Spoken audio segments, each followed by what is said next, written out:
same lab 3 as last time, so if I wrote it in, it might be revised. All right, well, we'll go ahead and post it. You didn't move that monster, right? Yeah, I used to kill the monster in lab 3. Oh, I just didn't, I even updated the index. That's why I sort of felt like I had.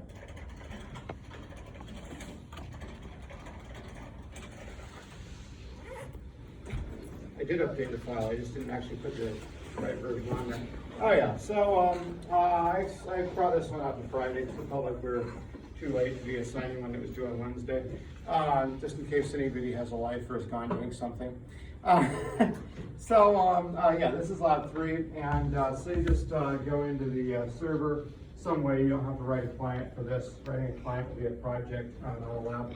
And you find the monster named lab 3, and you kill the monster named lab 3. Well, I meant to reset the server so the rest of the monsters come to life and it clears out all the bodies. I can do that real quick. Is that the right one? That's the wrong one. That's lab 1 server. That doesn't need to be up anymore, actually. Oops. Well, I've been needing to put in a cleanup routine. Oh, somebody finished the lab already. Oh, isn't that cool? All right.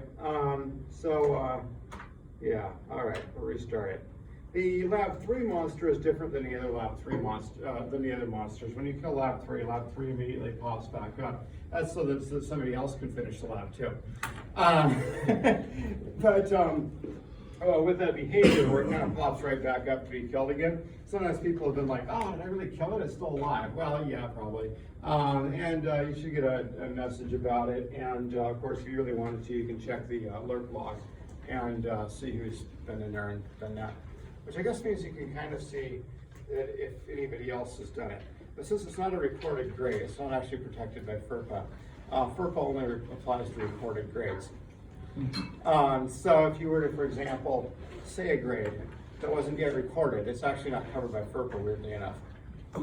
Laws are very much like computer programs. They cover things in quite a robotic sense. And so if a law says something, that's exactly what it means. That said, they are interpreted by humans instead of computers. So that can sometimes lead to issues there. Plus, they can be written in an ambiguous way that a compiler might warn you about, and there won't be a warning. All right, so really judges ought to be replaced by robots. Okay, but nobody would really like being judged by a robot. Okay, so anyway, sorry, I might be more tangent-filled than usual today, or full of more, whatever you say. Okay, today, last time, okay.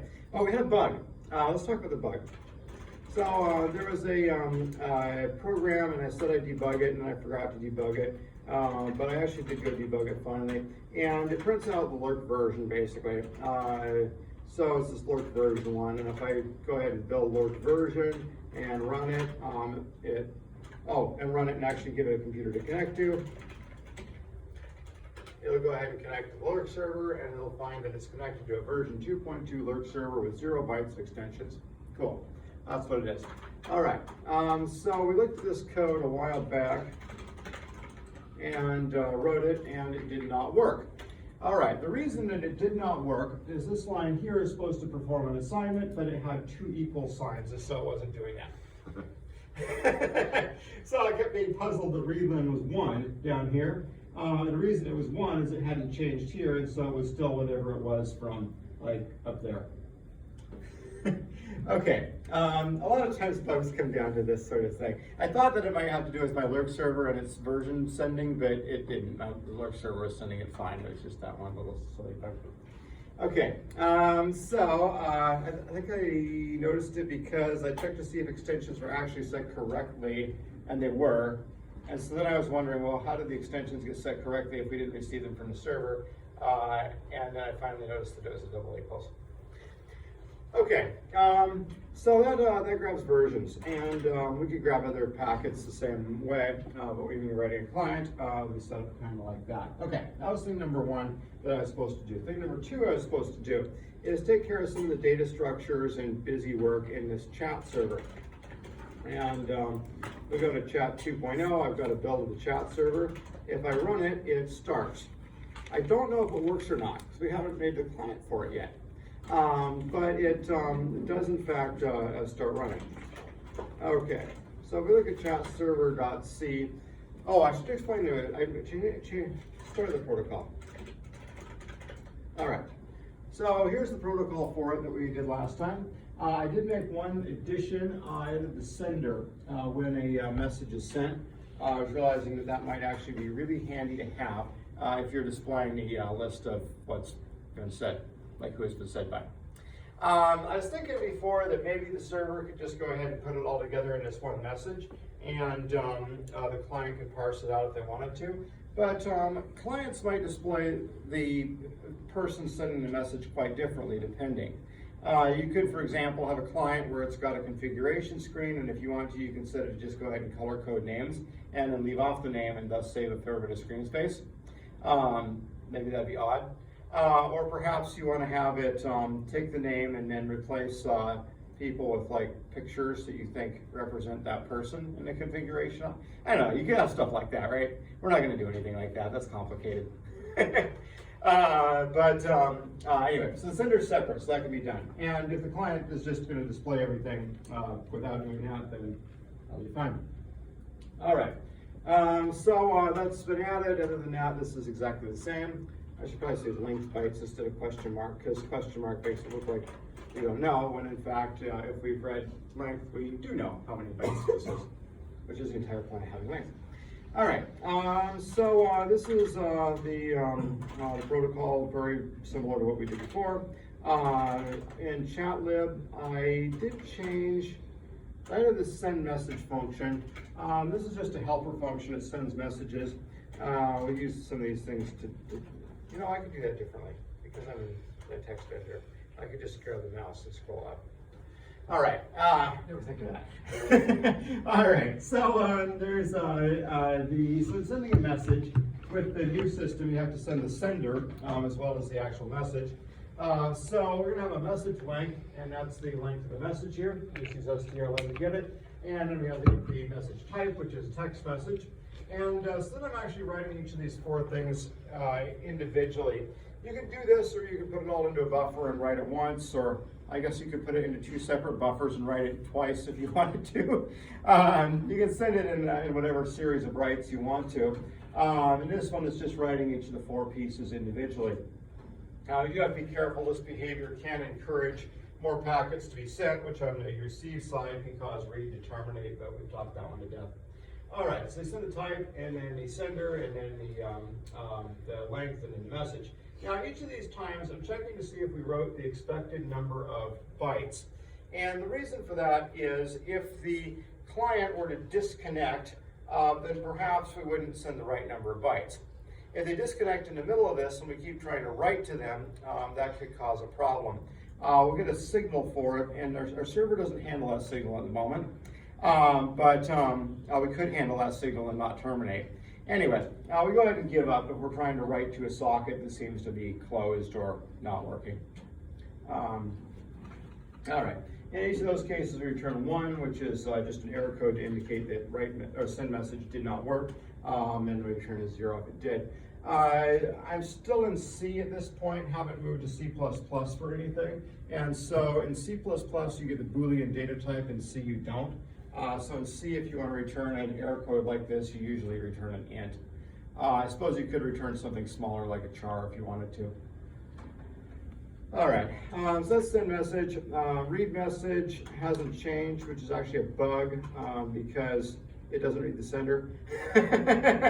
So I guess that might be a good place to start. I'm going to talk about clients today and how to put together clients and client user interface. It's actually warm in here today. Everywhere else it's going to be warm or cold in here. All right, this chat client. Last time we kind of started this chat client that just, I know we brought it up here, but it writes out hello, and that's it. Now, the major challenge on a chat client is going to be having some sort of user interface that seems somehow reasonable to make this work, something that's not just like netcat. And so I actually brought I'm going to bring in a kind of a starting point for us to change until it seems like it might be right. Just on the local machine here, well, actually I have to give you the examples directory, that'll work. All right, local machine here. Except I wanted this to be graphical client in this case. Okay. Okay.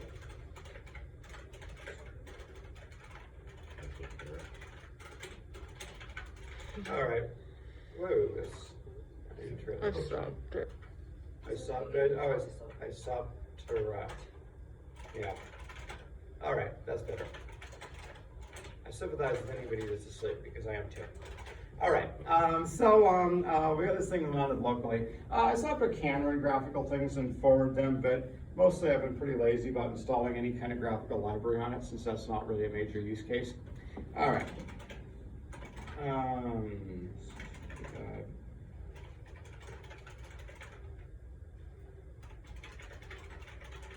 Probably not there, it's probably on GTK. I'll be right here. All right, I need to actually go and look for that because I'm not entirely certain I got the path right. See, this is the nice thing about networks. All the computers are linked together and they can all talk to each other. That said, none of them trust each other. All right. Examples. Oh, I like nested examples directories. There's a certain amount of latency on this connection, which is a little odd. I wouldn't have necessarily expected that when I'm just connected to my office. All right, the GChat client there is something that was very primitive, that was put together for a different purpose at a different time. All right.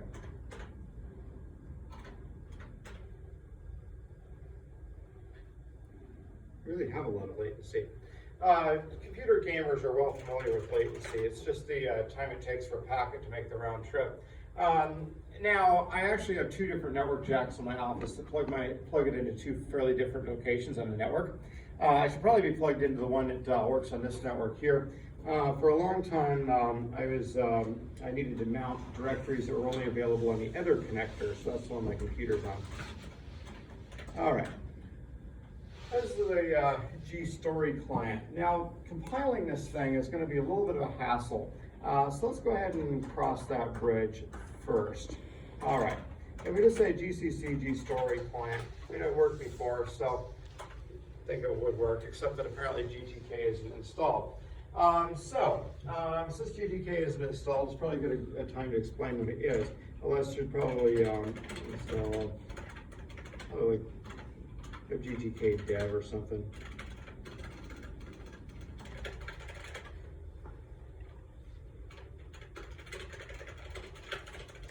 All right, so GTK is a toolkit, one of a few different ones. I talked about it a fair bit in CS-435 about a year ago.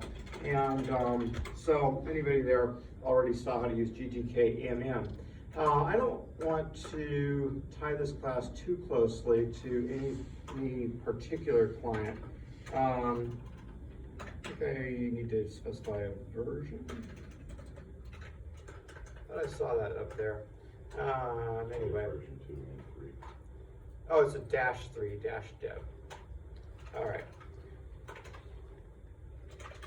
Okay, that can work on it. Well, we talk about clients. I actually put together notes on that, so. I'd say that my lectures aren't usually this disorganized, but actually they are, so. Okay. Okay. Is it February 10th already? I guess it must be. It's the 14th at the end of the week. All right. So yeah, we did that. All right. So user. Oh, I never finished actually writing this. Oh well, whatever. I'll talk about what I intended to type here. The notes are supposed to be useless, right? That's why you have to come to class. If the notes were useful, everybody just stay home. All right. So user interface toolkits and how these things work, and a brief overview of GUI programming. All right. So computers have this stuff that you click on.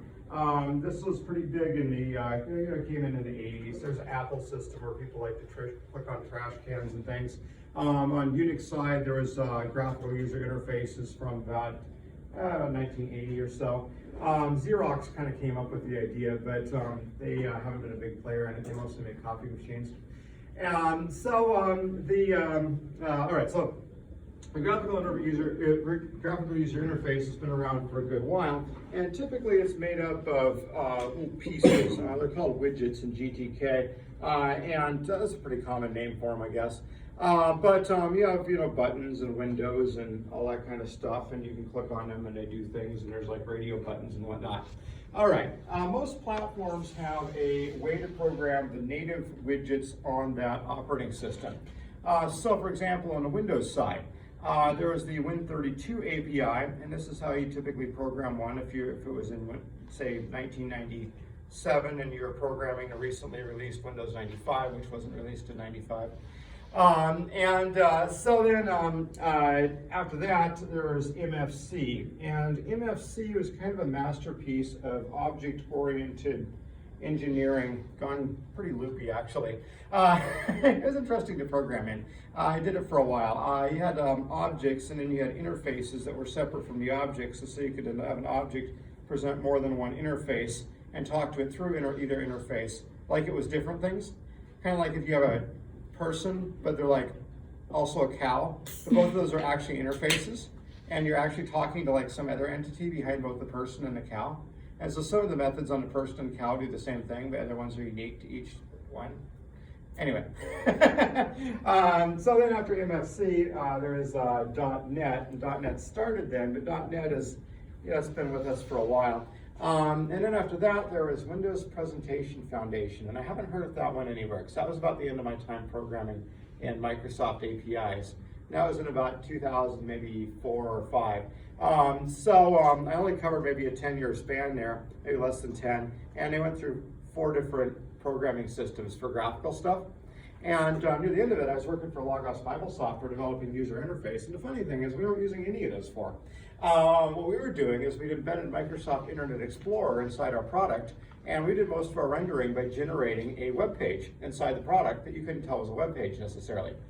I mean, you could if you were like into figuring out what stuff was, but if you're just a normal user, it just looked like the user interface for the program, except it looked maybe a little tiny bit web pagey. Part of the issue with doing it was back then you used a thing called JScript, which was Microsoft's special version of JavaScript, and JScript lacked any kind of multi-threading. So one of the people on the programming team had hacked together a multi-threading library for JScript, and it wouldn't use multiple cores, but it would actually let you multi-thread things. It did use like timers and callbacks and stuff. So that's what we were programming in. Unfortunately, it was fairly tied to Internet Explorer, and so if Internet Explorer was updated, it actually had the potential to break our product in various weird and unusual ways. That happened at least once while I was working there. Luckily, I didn't know anything about the part that was broken. Okay, so anyway, user interface goes through all these different revisions, and these days, half the time, it's like some kind of phone thing. So any way that you want to make a user interface is really pretty much fine for CS-435. Jesse's been putting together this client. If he ever gets ready for release, maybe I'll see if he wants to come in and demonstrate it, although I think this class might be before he gets up. But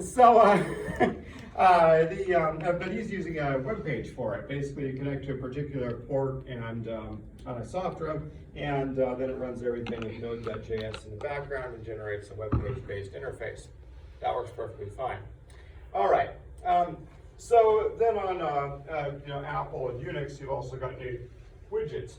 So one common category of toolkit to help is a cross-platform library. And so GTK is an example of this. And the idea is you write your program once, and then you have this extra layer in there that presents a universal vision of what a graphical user interface might be like. And then underneath it uses the platform's various widgets to be as close as it can. This is a little bit different than the strategy with, say, Java, where everything runs into JVM. Java programs often don't look exactly like the native interface on a computer. That's just because they're using the Java system kind of brings in its own user interface with Swing and AWT. Yeah, that's not bad. All right, so the major competitors for the cross-platform one, which is what you see with most open source software, is GTK and Qt, There's a few others out there. Tkinter is used mostly with scripting languages. You see it used with Python a fair bit. You can use it from C or C++ or a compiled language if you want to, but that, when you start trying to do that, it becomes obvious that wasn't really the main plan that designers had in mind. And you could do that. I used to run 3D OpenGL programs and written in C# on Linux on a user interface that was configured to look very much like Windows 95. Anyway, it works fine. You can eat your cake with a spoon. Or chopsticks. GUI systems, they kind of have a little bit of a plan in mind. With Qt is actually a commercial product made by Trolltech, but they have it licensed for open source use. So if you're writing an open source program, you don't have to pay for it. That leads to pretty big use in the open source community because Qt is actually quite well designed. It's got a user interface designer that'll let you, drag and drop everything, and then it'll make some file that describes where everything is, and you can write a C++ program that works with it nicely. GTK is open source. It's not a commercial product. There is a user interface designer. You can put stuff together by drag and drop. I never really learned how to use it. I'm not very much of a GUI person, so I always feel a little bit out of my element teaching this class. Like I decided to walk in and talk about physics for an hour or something. GTK is one of the ones that actually supports C natively. Qt kind of expects you to be in C++. GTK, you can use GTK itself in C, or you can use GTK-MM, which puts everything together in an object-oriented framework, and that's mostly intended for C++. And so that works. It works pretty well in C++. That's what we used in CS-312. All right, Story Client is written in actual C. I think what we'll do on the user interface is just kind of minimally adapt it today and try to make it work. Along the way, you'll see how a lot of the GUI stuff works in there. All right, I'm not necessarily saying it's the best way to go. There's a few other toolkits out there. Motif, for example, used to be pretty big in the 90s. My uncle knows a lot about it because he still maintains a program that was written using it back when it was popular. Not quite as popular anymore. I don't see a lot of new code that uses it. There's occasional efforts to make these things simpler. And this is, it's a good and reasonable thing to do, trying to make a GUI toolkit that's actually simple and easy to start using. That said, it hasn't been a problem that people have managed to make a lot of progress on in some ways.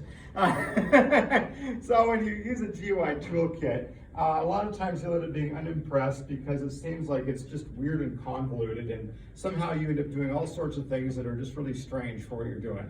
You're like, all I wanted to do is make this button appear, and now I'm busy writing a callback that creates a new button whenever the window is resized and deletes the old button. But then the new one has to be named the exact same thing. And pretty soon you're like, okay, now I'm hacking it so that it goes into the same location on memory, so none of the code is aware. There's actually a different button after the read. You end up in this kind of pickle. And it's not really very fun, but don't be too critical of the GUI designers. They're solving a really messy problem. All right, there is one user interface toolkit I'm actually excited about, and I thought about using it here, and then I decided not to, because it's designed to work with 3D rendered graphics as a background. A lot of the reason it solves things nicer is because as your first step, you set up a 3D application using whatever kind of rendering library you like, and then you render the whole thing in 3D. And so at that point, the actual drawing and everything is much simpler. It's just doing it all in, using all the other complicated, messy code that you just set up. It's my favorite one to play with the user interface. All right. Okay, so yes, GUI messy problem. All right, so this whole thing over here, now that we installed stuff, it might actually at least find the header file that said, all right, I wanted GCC. There we go. It didn't actually help at all. All right, so the first step in using any GUI library is to get yourself set up to actually compile code using it. This is totally platform dependent. All right. Most of the time you look for a GTK dev, or whatever your platform is, dev package, if you're installing it on one of the machines in here. You know what? I got a different problem. We'll go back to that. All right, so that's what we did here. We installed all the GTK3. GTK has the distinction of having changed a great deal over various versions. And so if you go find a GTK2 tutorial and try to use it for GTK3, it'll match less well than you might hope. In fact, usually when libraries change like this, it makes some people happy and some people irritated, and it's absolutely no different with GTK. If you go and look for people's opinions of one versus the other, you'll find a variety of opinions, and some of them are quite pro older versions. Anyway, that always happens. It's more divisive though than like Python 2 versus 3. All right. Building this thing. All right. The reason it won't build here, there's the parameters to build this thing are complicated enough that I usually don't go ahead and write them. And I thought it would at least build the thing, but that's not the case. Okay, that's 19 examples. All right. I might or might not have a make file for it, but I probably have a real simple demo. Probably example 0. All right, and I didn't know how to build these things. Did I completely forget?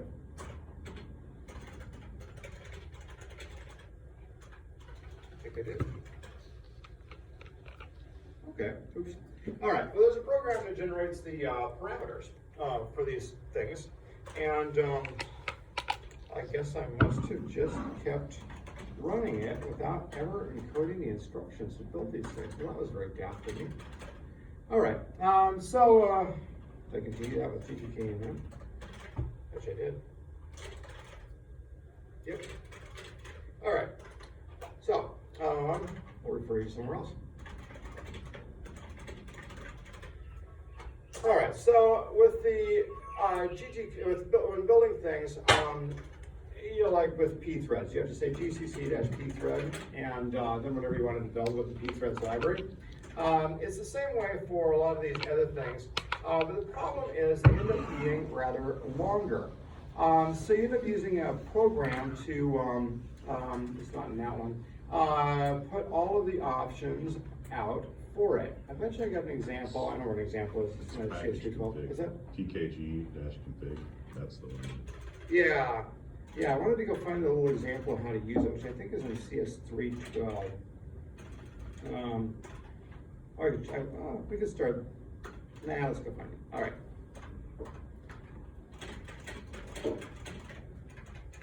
All right, and examples, and I should have a make file, but maybe it's.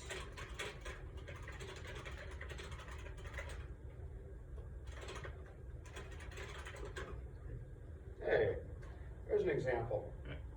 All right, so we've been building this stuff with make files, and so I might steal. Well, whether to steal this one or not. But the way these things come together, you have a your compiler, your list of objects, linker flags. When you build it, you actually end up specifying either C flags or CPP flags. But either way, you can see in this one, we've got this pkg config program running, and we've said what we want to configure it for. All right, so if I say pkg config and GTK-MM 3.0, let's see, 3.0, and C flags, what it printed out was nothing, so I think I'll go ahead and come back onto this computer where I actually installed the development stuff, and then it'll work. All right, struggling with this today. All right, perhaps it's. If it didn't re-image since then? Yeah, probably. Well, actually, I think that the problem. Oh, hey, that still didn't work. I was thinking the problem was I installed the GTK dev libraries and hadn't bothered to install GTK-MM, which would cause that problem to happen. But it doesn't appear to be finding GTK at all. All right, well, what it's supposed to do. We'll find a computer that's configured correctly, is print out that. All right, before it builds on the computer here, it's going to need something rather installed. But for the moment, so I showed you -pthread before, which installs the pthread library and lets you have multi-threading, which GTK actually uses for a number of things in the background. All right, then we got a number of directories here that have a dash capital I at the beginning. This adds them to the include path. And so let me go ahead and take out the MM for a minute. MM is the C++ version. All right, apparently that's not gonna work there, that's fine. All right, so I see we got GTK-MM like 3 and 3.0 include and user include and many other things in user include. All right, so when you install the build system for one of these things and you get it set up correctly, unlike down below, you'll have a bunch of include directories. They have extra files that you might want to include for that particular program. All right, now the linker flags. All right, so the other one up there was LD flags, or L flags, or scroll up and check, because like I said, didn't sleep that much, dash libs. All right. All right, so here's the other side of things. So when you build something and link it together, you need to have you need to have appropriate libraries linked to it. So here's a set of libraries for GTK. All right, GTK-MM at least. And so all of these things get linked into your program. So the reason pkg-config exists is typically you don't want to keep track of this list of stuff. Partly because you don't want to type it all, but partly because if they ever add anything to this, then you'd have to go and edit various files to include it until it worked right. All right, so that's the point of pkg-config. Okay, so take a quick look at pkg-config. There's, let me drop this out. All right, packages and stuff. You can see we actually refer to GTK in the man page. I guess that means it's a fairly common package on here. And so here's an example for GTK 2.0. I can specify the version right there. All right, it's got config files and things. I think I was just looking at that now. I see what is wrong actually. It should be a plus. So actually, maybe it works on the computer in front of me. I had that over here. All right. So if we say over here, pkg config. All right, and the GTK plus 3.0. Dash. Plus dash. Plus dash. There we go. Yeah. All right. All right. So there's what it prints out with both libs and C flags. So then if we want to compile gstory client, gcc gstory client, and then we'll backtick that. So remember the backticks. Backtick means run that command right there. And so if I go ahead and let me just clear this at the top, echo that. So when we echo this, we get gcc gstory-client.c, then we get everything that this expanded into, and expanded into all of that stuff that starts right there. All right, so that's the compilation command, and it compiles. It's got exactly one warning, and actually builds. All right, so that's building it. Okay, so when we do the chat client, we'll remember to include a little explanation at the top of the program because those are usually convenient there. Okay. gstory client. So looking at the actual program, all right. I like to start with main when explaining these things, so you can see where these things start. All right, this stuff here may look like gobbledygook at this hour, but that's how you set up a client and connect to something that's actually the same as our simple client.c that we went through earlier. So once we're connected, we're connected. All right, now gstory client does the connection stuff before it puts the user interface together. You can do that or not do that. I would say most programs like web browsers and things connect later after the user interface is up. I guess it's unusual. All right, so we can make an app here, a GT application, and then we can start up the GUI. Nicely commented here. So we'll start a GTK application new, and off it goes. All right, now when you set up an application, you have signals, and the signals are connected to stuff. So when something happens, a signal is generated, and then that triggers some function. So right here, we're connecting a signal, and so we're connecting it with app. That's the application we just made. It's the activate signal that happens when the app starts, like when it's activated. And then we're giving an activate here as a parameter with this G callback macro. All right, activate is actually a function that's defined right up here. That's activate right there. All right, so we'll get back to that in a minute. The G callback macro, there's a bunch of casting and things that has to happen. The basic currency GTK is using here is actually just the memory address. But it uses callbacks to sort out types, macros to sort out types and that kind of thing. And then unreffing something like this, the GObject unref down there, takes care of freeing it and getting rid of it, since a lot of this stuff is allocated dynamically on the heap. And so if you had a program that runs and produces an app, and then gets rid of the app and produces a different app, which you can do, then you might want to make sure the first one is unreffed and completely disposed of. If we didn't unref this one, it could potentially leave the window manager a little bit confused if the app just sort of disappears on it. And so I think that's the main point of unreffing in this case. You see, we don't have to worry a whole lot about memory since the program is about to terminate and get cleaned up anyway. But it's kind of like the socket right here, right? We're closing the socket. If we didn't close our socket, eventually the operating system would clean it up for us. But if we close the socket like this, we can tell the operating system we're done with it, and we don't have to wait for the operating system to figure out we're done with the socket and get rid of it before we use it again. All right. It's like saying goodbye to your friend instead of just like sneaking out the window of the bathroom, leaving the door locked. All right. Activate. All right. This one's written in pure C, and so for our object-oriented framework for GTK, we just use memory addresses to refer to things. And so we can make a window and a button, and so this makes a window, and there's a button. All right, I think what we'll do is just start working on this thing, and hopefully the rest of it will make sense as we go through it. Sometimes when I go through and explain one of these things, it makes limited sense by the time we come back and start working on it. I do want to mention this.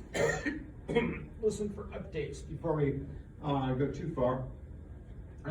This one just listens for like something to come in on a network port. Like it sits here on this read, and it's using a different protocol. We'll have to gut this whole thing and redo it. But we'll have something similar where it sits around waiting for a message to come in from the server. All right, let's show you what this thing looks like. All right, we went in and built it.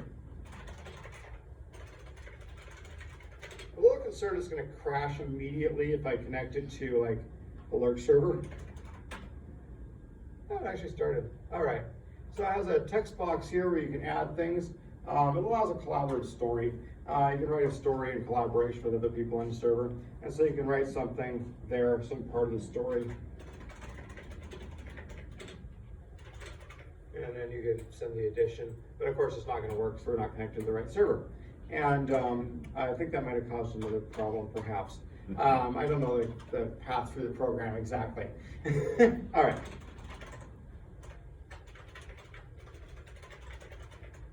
All right, I do have another demo from like 2 or 3 years ago called that. So hopefully it won't be a big deal. All right, now I'm gutting it, making it follow our protocol. All right, we're gonna have to include our chat lib. We have to include it with these. Remember that you use the less than greater signs if your library is something installed in the system or declared with -I. So actually, if you, all right, let's do this. We'll go ahead and make that thing the same way as before. It will tell me that it can't, it won't complain about it. Oh, I didn't put it here. I have to P thread. I meant to do chat lib. All right, now hopefully it'll, oh, I was changing G chat client and compiling G story client. All right, well that was very daft of me. All right, so it didn't work right. Hey, that's fine. Okay, so what I did, I added another include directory to search for things to resolve with the less than greater than signs. And I added dot like the current directory we're in. And so I looked in the current directory to find an include file, and I found it. All right, so if you really, really wanted to use the less than greater than signs, it's certainly possible to, but it's, your general practice is that if your library and only belongs to this program, you just go ahead and do that and don't specify it anywhere with dash capital I. All right. Before we have this edition view and this server view, well, we do need to have some place to write something into the chat client. Edition view might not make very much sense for it. We'll leave the view tag since we're using a text view widget. I'll say entry, that's the entry box, and this is the chat log. All right, and so then each of those has a buffer. All right, and the text buffer, well, it'll make sense when we go through it. Okay, chat log buffer. All right, that's our socket, our communication socket. We're still gonna want one of those. That is a grid. User interface toolkits of, one thing they do vary in is how things are laid out. Win32, for example, used absolute coordinates, and so you'd say where things were and how big they were, which leads to problems with expansion. For a long time, a frustration with Windows was when you were adding a printer, there was a printer dialog that was non-resizable, about the size of a postage stamp, and it had a list like 10 stories high of all the printers that had ever been thought of. Anyway, so resizable was a major design goal that started to get real important. I mean, it was really pretty quickly it got important. It took a while for it to be solved. So most of the ones these days, you have some sort of grid and some sort of expansion plan and some way that things expand to fit the screen. And now these days with mobile, you have to worry about your screen suddenly changing aspect ratio on you right in the middle of your program. All right. Yeah. Oh, you were asking a question, you're stretching. Yeah, that makes sense too. It's good to stretch in the morning. All right. Yeah, then we'll listen for updates. We're going to be listening for something that comes in from the chat server. So we're going to want to read something, but we made that read message function inside of chatlet. So if we look at chatlet, sure, H is fine, why not? All right, it's read message. So read message reads a message and then it comes back in this buffer. All right, so we'll need to have a buffer. All right, type of buffer, it really kind of varies based on what you might want to do with it. A char is perfectly fine because a char is a single byte, and so it makes a buffer of the right size. You can make a buffer of 1/4 that many integers, for example, and it would work. But we're going to be dealing with text inside this buffer at various points, and so we'll just go ahead and use char. All right, so then we want to read message. All right, still comes in from the socket, but we need to give it our buffer and a size. All right, then after that, we need to decide what to do based on what kind of message is read. Luckily, we don't have to do anything like that. We may want to keep our add text function around because previously added text to this text view thing. Could be cool if it still does that. That said, it was, let's be the chat log, because we want to add things to the chat log. All right, we got that, all right. So then buffer at position 0 indicates a type, and so if it's a text, then we just got a message from the server. All right, so in that case, we want to add it to the chat log view. All right.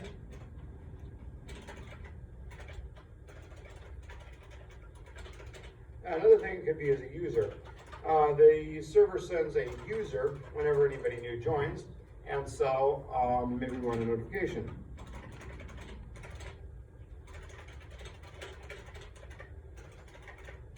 All right, could also be buffer 0 is a leave.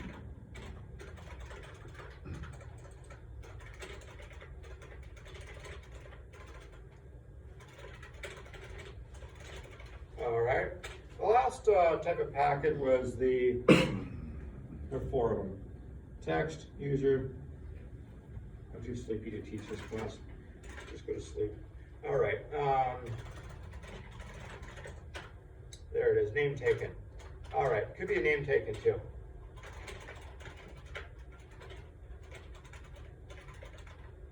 All right, hopefully that's what the constant's called. All right. I think my server presently doesn't actually send that one. All right, else we got some problem. All right, I don't know what we do. All right, so that's gonna be our basic receive framework right there. So text, we have to generate the right text and put it down here. I'm gonna prioritize having this whole thing planned out to getting all the code working exactly right. It'd be cool if it worked today, but if it doesn't, I can fill it out and show you the version working on Wednesday. All right, the GTK threads add idle and the whole threading thing, and threading in GUIs. All right, so thread safety is gonna be a major feature writing a server in this class, but it can also be important in the client, depending on which library you pick and how you do things. Usually with the user interface toolkits, and this is normal, but not necessarily the only way things are done. You have one thread that manages the user interface and displays things and changes sizes of stuff and basically deals with all the user interface drawing and whatnot. Then you can have as many other threads as you want to do whatever you like in the background. For example, listening on the socket and reading messages out of it. However, if you go and start trying to modify the user interface from the thread that's busy listening on your socket, sometimes it will run into race conditions with the thread that's supposed to be updating the user interface. All right, so that's the problem that we're trying to deal with here. So then this GDK threads, I didn't explain GTK versus GDK and the history of this whole thing. Later.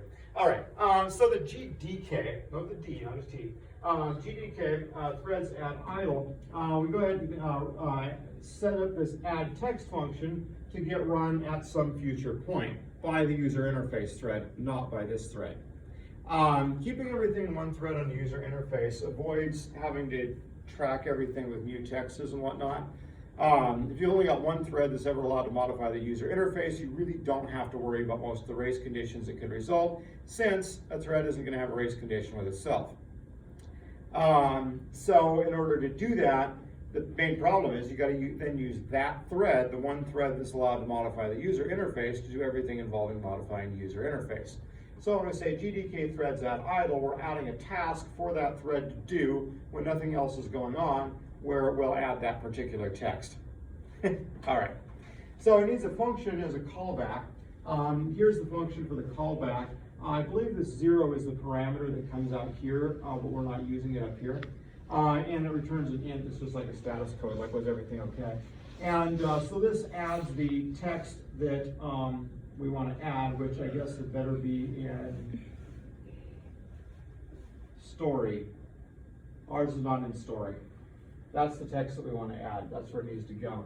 -1, I think, is a code for added at the end, because you can also insert it somewhere into the middle of the text that's currently there. We're going to stick it on the end of GTK text buffer. All right, using that. All right, so that one will get scheduled as a callback. This is probably the only reason that this program won't compile in C++, looking at it. First one I've seen so far anyway. C++, you're not allowed to have a nested function like this.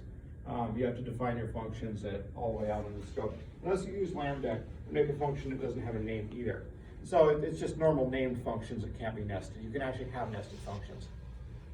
Part of the reason for that, captures, why am I talking about capture specifications? This is network programming. All right. Sorry. It's because every programming class, we end up talking about programming, and in programming comes down to all these funny little details. And the next thing I know, it's like, all right, well, story there, that's going to be unified with our buffer up there. So we probably actually want to assemble what we want to assemble inside buffer and just say buffer here. If we're doing that or something like it, the scope of that thing is actually this one, and so this function can refer to it since it's nested inside here. But suppose we were to do something funny, like return this function from the other function. Well, if we do that, then that variable's gone away, but this function still refers to it, even though it's now been returned somewhere else. So if we try to run it somewhere else, we're going to end up with a memory error. C allows you to make this mistake, and you can find it yourself using your favorite debugging tools. C++ doesn't like to let you make that mistake, and so you have to define the capture specification for the variables when you make the function. All right. All right. There's the basic bones of that one. All right. The get text of text view, I think I'm not very interested in talking about that function. Basically, it gets the text out of a text view. More complicated than one might think. All right, sending additions. So we're gonna have to send messages, and so we're gonna have a bunch of sending stuff at some point. And this is probably the callback that's set on the send button right now. We probably want to, instead of sending an addition, we're sending a message, like a chat message.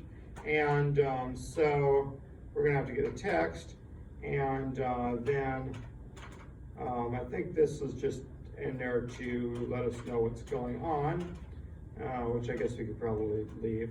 And then this whole write thing. So we actually have to send a message. All right, and so it goes out in our socket, and it needs to have the sender name. We need our name. All right, and then the actual text we're sending. Okay, it's probably not going to be the address of our name, so it'll probably be a 32-byte buffer, at least static. All right, it's actually going to get a little bit simpler the way that happens. So the whole our name thing is going to happen too. All right, activating. So when we activate this thing, we go ahead and make a new window, and it's got a title. There, you filled it in. All right, then we got a new grid, and so we got these buttons. Now we're going to need to add a little bit of user interface here for setting your name too, or maybe we could just go ahead and say it first that you're supposed to enter your name, or something like that. All right. The send, so we got a send message button. It'll be actually kind of up at the top. We might want to regrid these things differently later. There's a quit button. Hopefully it's fine. All right. We changed the addition view to send or something. Entry. All right. There we were.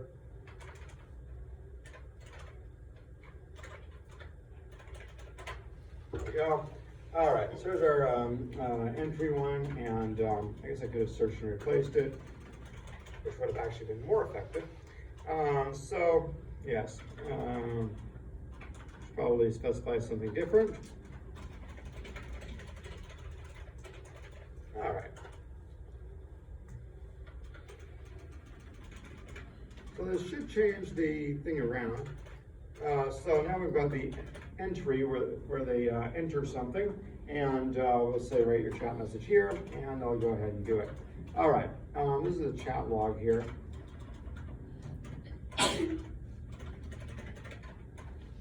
All right, I'm gonna make the same, not very effective way of doing that here. And yeah, it's probably in here somewhere. All right, fine. Server view chat. All right. I didn't do it at first, partly because I was thinking that giving a tour of this code and making everything work right would make a good way to explain it. All right. There's the chat log, so we don't necessarily want to start it with that text. That doesn't make any sense for our plan. And so this will be the chat log. All right. Server buffer chat log. All right. Okay, we'll see if we can see if we've redecorated it correctly. This starts our thread. You can see our we're using pthread create just like we were for the server. And yeah, all right, that right is out of place. But we could go ahead and write our user there and explain who we are. All right. So I'll go ahead and just have this thing pick a username, and we can expose some user interface for it in a minute. But it would be nice if it at least goes and logs into the server and gets a little closer to working. Okay, so write sends things out. The type we want to send is user, to say there's a new user. All right, I think we call it user, hopefully. All right, and okay, out it goes. Chat. All right. So then an actual username, say char username, and this will be 32 bytes. And I think I can go ahead and say this. And so then we just need a username. Lord of the Rings is a good source for that sort of thing in CS. 32 characters. All right. So I had to specify it was 32 characters here. So we had to send 32 characters. Didn't really feel like sending a bunch of well, it will be uninitialized data. But I didn't think I should go ahead and send a bunch of stuff we don't have permission to read. All right, so that should log us in. So then we'd be over here, which is currently not doing anything. So maybe if we just set the text one, and we'll ignore the others for the moment. All right. So for the text one, when we get back our buffer, it should have the type in it, text. It should have the sender, so that would be next. So the sender, that would be buffer +1, if I'm remembering right from the protocol. Then after that, we have the size, 16T size, and that would be buffer +32. All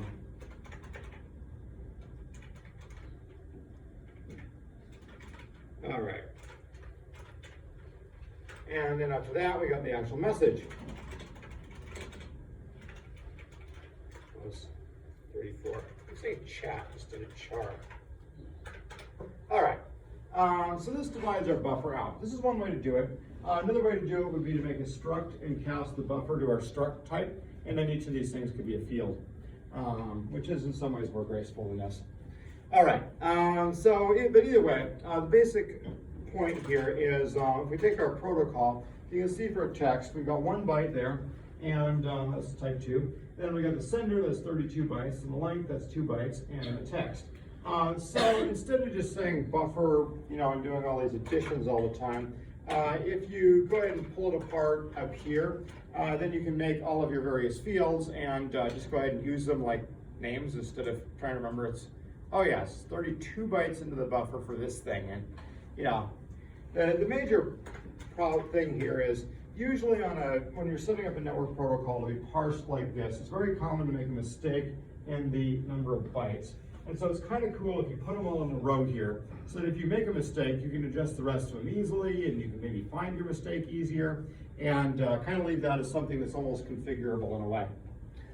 All right, so we did it. We should have the message, and we should have the sender. So I'm going to do this thing in kind of a lazy way, which shouldn't be done. We'll say, all right. So we're going to make, oh no, we do the text down there. All right, this is kind of maybe a little bit more of an issue than I was thinking. So the add text function here expects to add our buffer, like our whole buffer.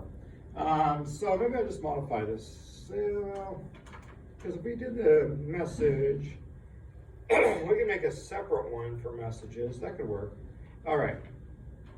So this is the thing that adds stuff to the text there.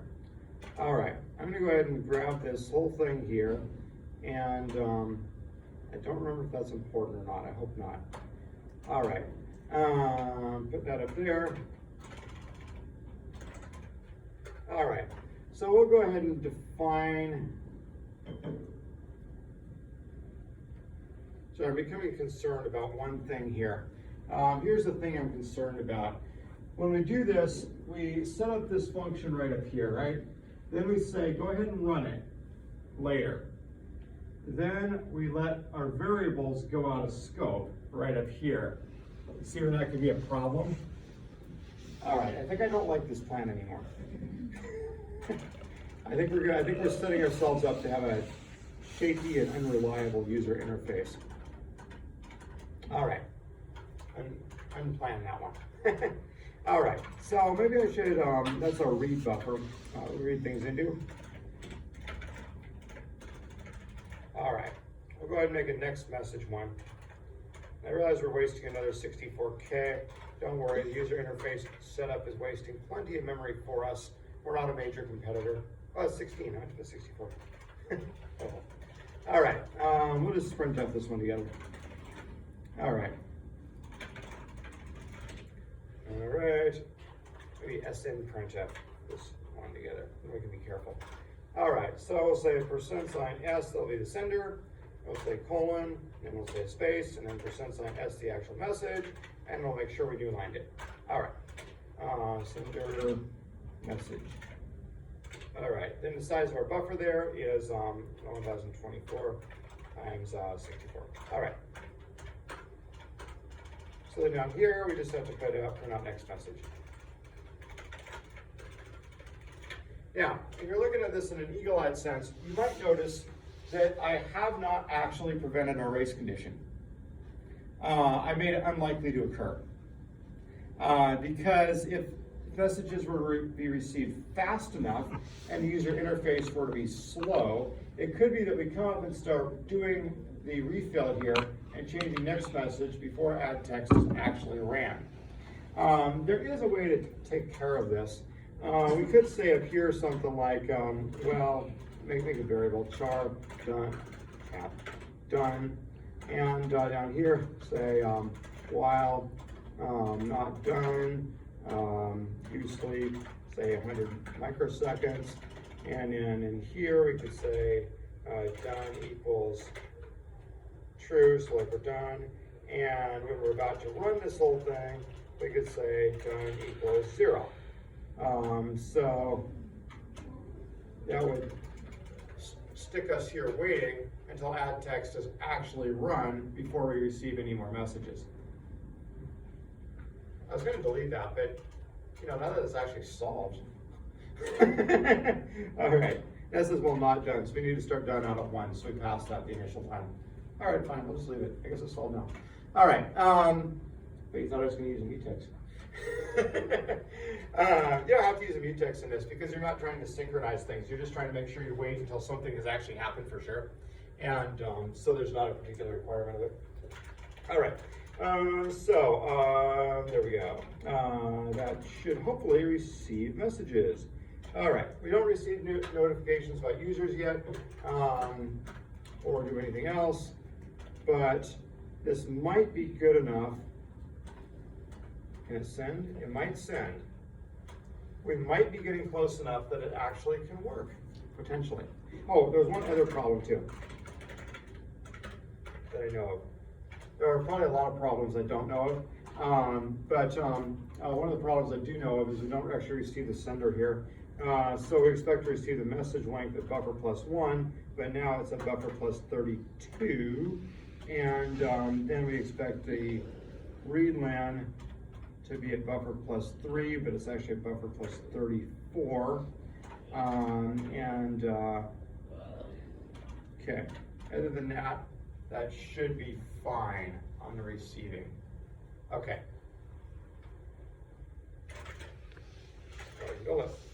Okay. So I think we actually had a GCC string that'll work fine here. It really ought to be in the make file. Oh goodness gracious. All right. Integer. Oh yeah. It's probably in the wrong order. S in printf requires the size right there. We put the size at the end. All right. These are gonna get boring real fast. You see there's any interesting ones in here. That'll cause the program to break. Like it'll actually crash if it hits that. Okay, that's not very exciting. I just probably picked the wrong one, but it was left. Server buffer declared, not very exciting. Conflicting types, not very exciting. All right, I think we're about out of exciting errors in here. I see a lot of stuff in here that's just like typos or whatever. There's something I told you we'd get back to in a minute on this, and never did. Oh yeah, GDK and GDK and that kind of thing. All right, I'll probably fix the errors offline and show you this thing put together and working next time. And now that you've seen how it should go together, hopefully that'll make a lot of sense. All right, the thing I didn't come back to is GDK and history of GDK. All right. I want Wikipedia. If I wanted manual, I would have stayed in the terminal. All right, GDK. Here's an explanation of a whole bunch of stuff in here. You can see that these buttons have rounded corners. That will follow the system theme that you have. That said, theming has always been an issue with different toolkits. Having both Qt and GTK respect your system theme, let alone Java. All right. Current version is GTK 3 something. We're on a stable release on a GTK 3 branch. If you're going to learn to use it, I'd recommend learning to use the 3 branch since the 2 branch is old. And if you use the 2 branch and like it, then you have to join the camp of grumpy pantses that won't move up to GTK 3. And they have reasons for that. And so if you don't want any reasons to stick with 2.0, just start with 3. It's like Python. If you start with 3, you'll never miss 2. All right. Okay, so that's that. All right, software architecture, yeah. GTK and GDK. All right, so GDK is maintained and developed by the GNOME project, which also develops the GNOME development platform and the GNOME desktop environment, which you might have used, but since Ubuntu uses like Unity or something, it's not probably the main one on these machines. That said, I think it's installed. If you feel like playing with it. All right, GTK development is loosely managed. Now this is in contrast, for example, Apple. With Apple products, in the old days, it was managed by Steve Jobs, and he would say how everything ought to work. Now, I'm trying to remember who his somewhat less famous replacement is. Anyway, was it? Tim Cook. That's right, Tim Cook. Can't believe I forgot. Because he's like a major leader in the tech industry, which I teach people to join, so I really ought to remember. All right. We had an image for our computers at our lab at Western Washington University, and it had been put together by a lot of people, and it had a lot of software. And one day, our system manager, or lab manager, was redoing it, and it's kind of like, oh, why are you doing the image? It's like, less cooks, better soup. All right. So that's generally the philosophy that goes behind products at places like Apple. That is not the philosophy that goes behind GTK. They have discussions and decide what they ought to do, and then they decide something, and then a lot of people dislike it, and whatever. All right. It's written mainly in C. But you notice down there many language bindings are available. So the GTK MM library that you'll want to probably use if you're using C++ has been kind of put over it to make it look object-oriented. That said, the whole make it look object-oriented thing is a little funny because the whole thing is object-oriented. It's just written in C. Kind of like the Linux kernel, which is object-oriented and written in C. All right. There's some good notes on it. All right, lots of criticism, which you can read if you ever feel like it.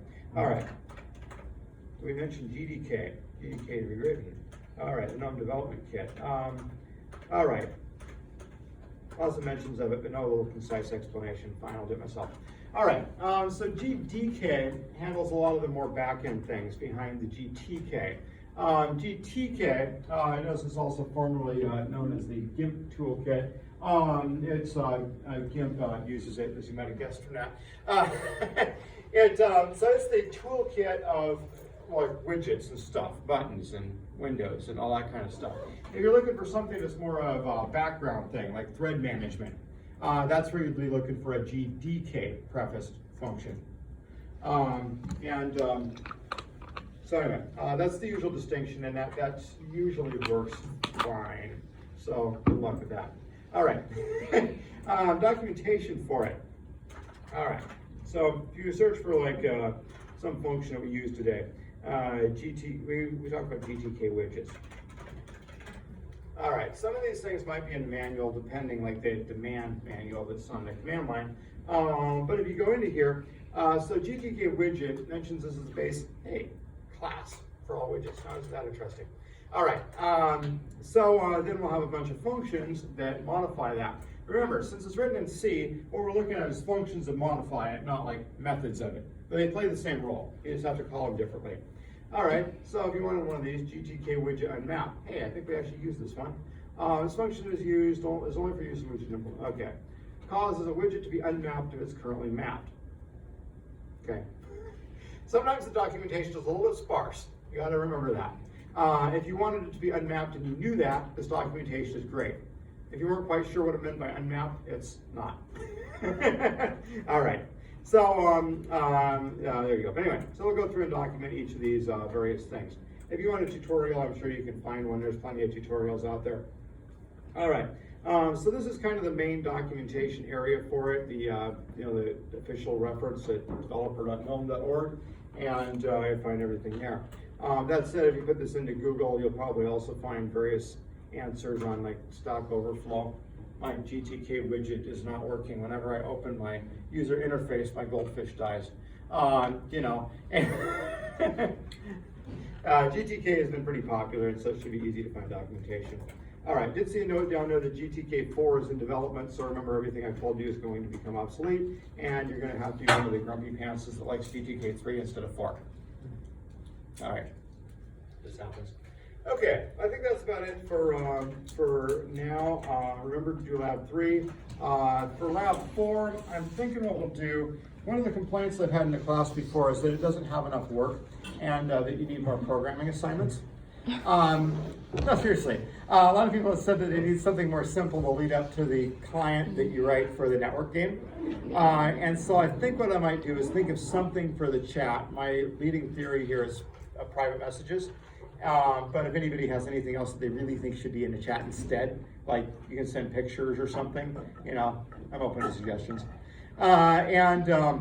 So then you get to add that to either this user interface or make your own. Frankly, it may be just as fast to make your own if you have one you like to use.